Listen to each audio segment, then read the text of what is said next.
how do we hook new players in Eve Echoes?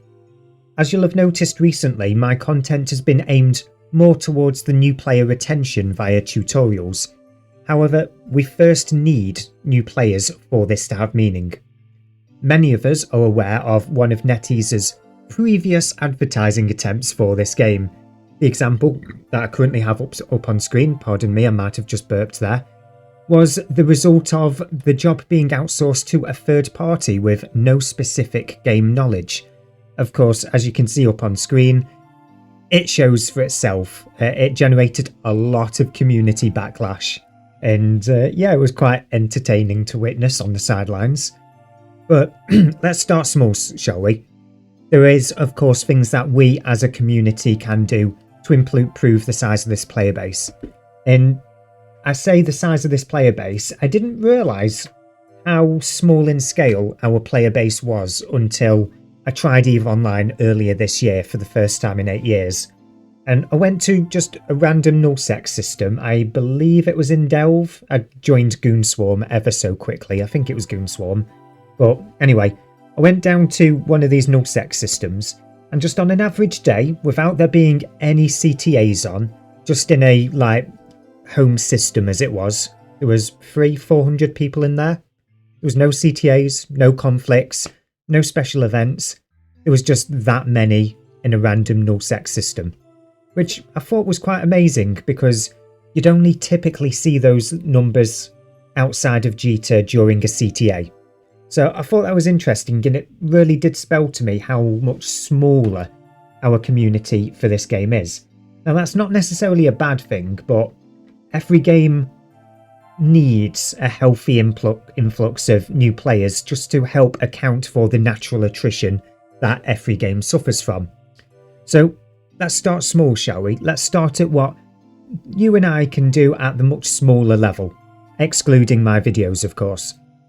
So first and foremost, the mobile game, in quotes, stigma. We need to kind of dispel that wherever it comes up in conversation. I'll use an example here because there was an EVE Online player that I used to play the game with an awful lot back in around 2011, 2012. If you're listening to this, Luke, yeah, I am talking to you. I won't mention your full in-game name or like that. But when I spoke to this individual and said, of course, Eve Echoes is a much more friendly game. You know, you don't require to be, it's really hard to put this into words. You're not tethered to a computer. I was trying to tell him, you're not tethered to a computer. It's not as demanding on your social life as EVE Online was. And the argument he fell back on every single time was, it's a mobile game. Like, it's disgusting because it's a mobile game. It's not on the computer, and you're a part of the computer master race, so you can't possibly play a mobile game. We need to dispel this to encourage people to play this game, because this is technically my first mobile game that I played outside of, what was it called? Pokemon Go.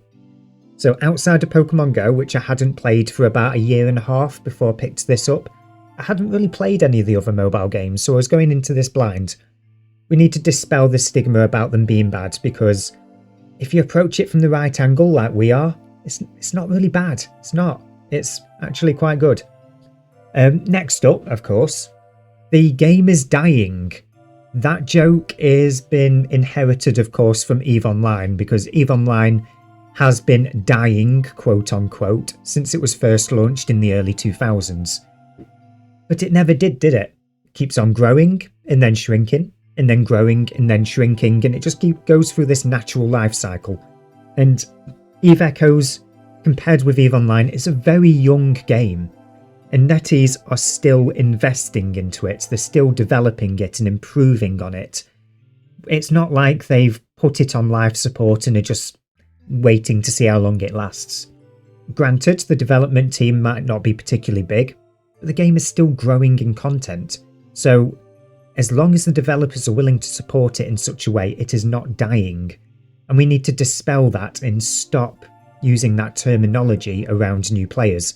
Because if someone jokes the game is dying to a bunch of new people that have only had the game installed for 5 minutes, that's going to influence the next couple of hours of their gameplay. And you know where I'm coming from here. They're significantly less likely to stick around with the game. So the third item here on the Talking Small is just recommend the game. If it ever comes up in conversation with family and friends that are looking to try out a new RPG game, just give this a suggestion. It might not stick, it might very well stick. You don't have to force it on them, just leave it there as a suggestion with a couple of selling points. Let them decide. Alternatively, of course, EVE Online players, recommend the game to them. There are a number of EVE Online players that are constantly quitting EVE Online because it's just too demanding on them. They can't keep up, they can't maintain everything, they can't dedicate enough time to the computer to be tethered to attend CTAs and stuff like that. We all know this is a much more relaxing game. We don't have to install 3 different pieces of software on our computers. We don't have to submit APIs to the people in charge. We don't have to be logged in every 2 days to avoid getting kicked. We don't have to worry about any of that, do we? It's just a lot more relaxed. So let's recommend the game to those guys as well. So when they quit EVE Online, they instead join EVE Echoes and go for the more casual experience that we all enjoy. So next up, we're going to level things up a bit. We're going to talk about the much bigger picture stuff. And of course, I can't refrain from using the word Digivolve. Digivolve? I'll try and pronounce that properly without stumbling. I never really got over my recent Digimon obsession from the past year and a half. But anyway, we need to start publishing, and I say we are moving on to the content creators now, both official and unofficial. We need to start publishing more engaging gameplay content. Because gameplay content, once it's created in a spectacle fashion, like a sport for example, it can be a powerful recruitment tool. I'll use a good example here that I believe I've used in a previous video, and that is the Space Engineers Weapon Corps tournaments, which I'll have an example of up on screen at the moment. About a year ago, I came across on my suggestions feed on YouTube the Weapon Corps tournament. It was basically a space battle from within the Space Engineers game. And at that point in time, I didn't know Space Engineers had weapons. Turns out it was a mod, but carrying on, the people behind the mod created an entire tournament to test their mod essentially. And it wasn't one of these offline tournaments where you just see the results on a chart plotted across a week and the people that engaged in the fight just got to talk about the experience. No, the entire thing was streamed.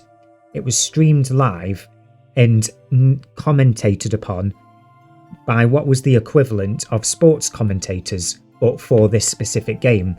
And they really infused it with energy and made sure that the game had a proper experience to it. And that brought me to Space Engineers for about 3 or 4 months, let's say. It actually got me playing the game because of this spectacle. And what do we have in common with Space Engineers?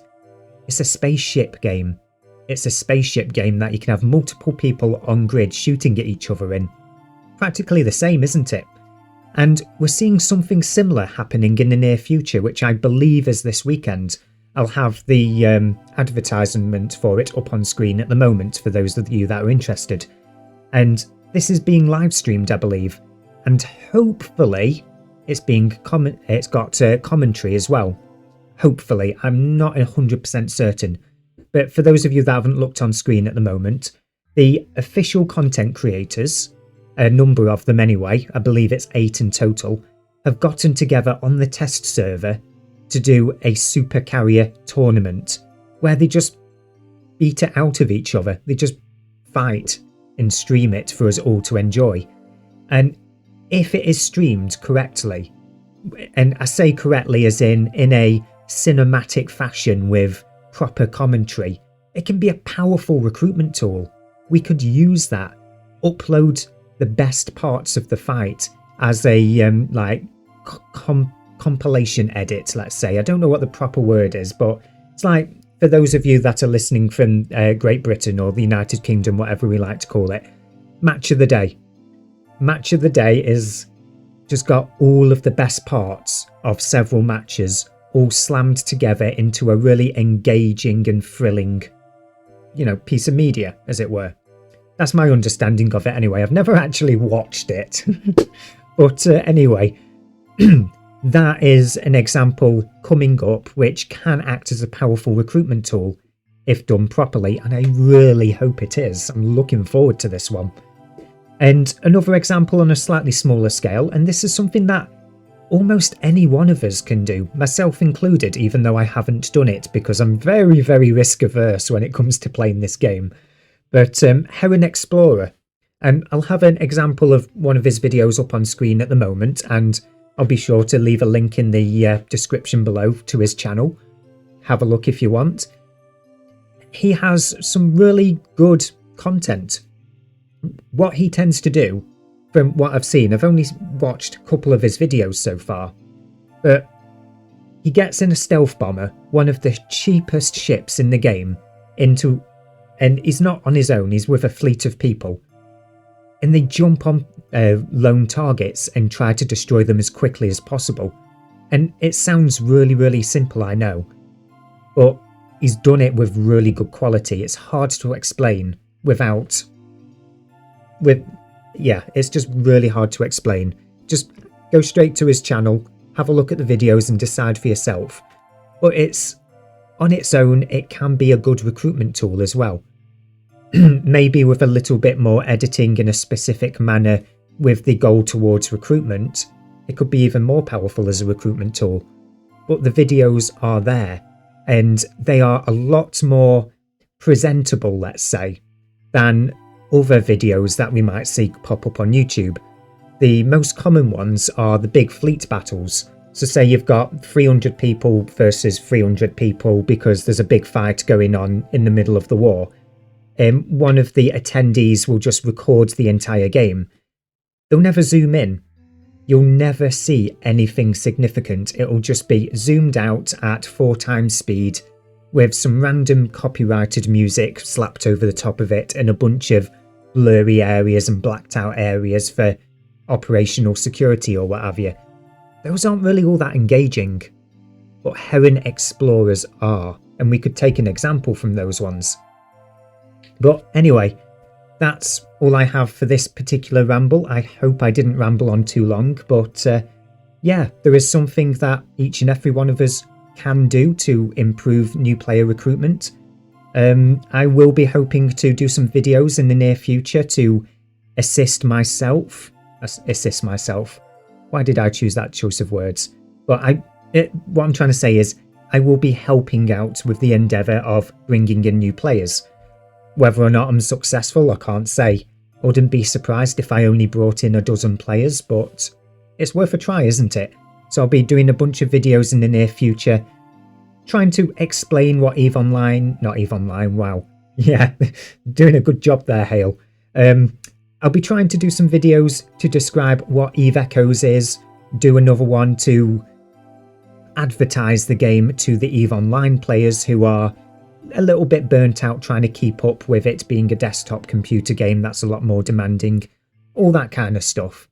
But anyway, I'll quit the ramble there. I'm sure I've rambled enough after all of that. Thanks again for listening, and if you're still here, feel free to hit that subscribe button. I know you want to. You're still listening. Thanks for watching, and see ya.